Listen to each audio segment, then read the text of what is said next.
বৈষম্য বিরোধী ছাত্র আন্দোলনে ছাত্র জনতার উপর স্বৈরাচার শেখ হাসিনার লেলিয়া দেয়া বাহিনীর বুলেট কেড়ে নেয় 11 বছর বয়সী শিশু সাফকাত সামিরের প্রাণ। 19 জুলাই কাফরুল এলাকায় ছাত্র জনতার আন্দোলন চলাকালে বাসার জানালা বন্ধ করতে গিয়ে ঘাতকের বুলেট বিদ্ধ হন সামির। পরিবারের সামনেই সেদিন মৃত্যুর কোলে ঢলে পড়ে এই শিশু। সন্তানের এমন করুণ মৃত্যু কোনোভাবেই মেনে নিতে পারছেন না সামিরের বাবা মা। হত্যাকারীদের সর্বোচ্চ শাস্তি দাবি তাদের। বিস্তারিত দেখুন জুনায়েদ আল হাবিবের প্রতিবেদনে। ক্যামেরায় ছিলেন সাবির হোসেন মার্শাল। আমার ছোট ভাই যখন জানলা বন্ধ করতে যাচ্ছিল তখনই গুলিটা আসে, এসে তার কাঁধ বেদ করে ঠিক আমাদের দেয়ালে লাগে। অ্যাঙ্গেলটা দেখতে পাচ্ছেন। 19 জুলাই বৈষম্য বিরোধী ছাত্র জনতার আন্দোলন চলাকালে মিরপুরে কাফরুল থানার সামনের সড়কে আইনশৃঙ্খলা বাহিনীর সঙ্গে আন্দোলনকারীদের সংঘর্ষ হয়। সেদিনের সেই রক্তক্ষয়ী সংঘর্ষের সময় পরিবারের সাথে বাসায় ছিলেন 11 বছর বয়সী শিশু সাফকাত সামির।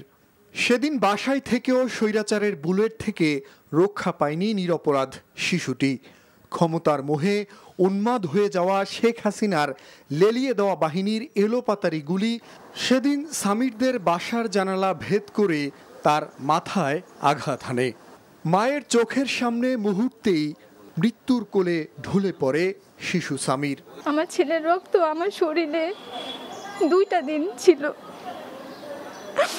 একটা মাই জানে তার সন্তানের রক্ত মাখা শরীরটা দেখতে কতটা ভয়ানক লাগে। আমার ছেলের তো কোনো দোষ ছিল না। আমার ছেলেদের যারা মারলো, খুন করলো, আমি ওদের বিচার চাই। সেদিন নিরপরাধ সন্তানকে হারিয়েও বিচার চাইতে পারেননি বাবা সাকিবুর রহমান। নানা ভয়ভীতি দেখানোর পর শেষ পর্যন্ত সন্তান হত্যার বিচার চান না পুলিশের লেখা এমন একটি কাগজে স্বাক্ষর দিয়ে ছেলের লাশ দাফন করতে বাধ্য হন তিনি। মারা যাবেই, আমার ছেলেও মারা যেত কোনো না কোনো এক সময়। এইভাবে মারা যাওয়াটা ডিজার্ভ করে না আমার ছেলে। তার ব্রেনের অংশ পড়ে থাকবে আমার সামনে, আমি দেখবো সেটা, এটা কোনোভাবে চায় না। আমাদের লক্ষ্য ছিল আমাদের সন্তান মাদ্রাসায় পড়বে, হাফেজ হবে। এটা আমাদের দুজনের এখন বর্তমান অবস্থা এটাই, আমাদের বাঁচার উদ্দেশ্যটাই চলে গেছে। ঘাতকের বুলেটে সেদিন প্রথম বিদ্ধ হন নিহত সামিরের চাচা মশিউর।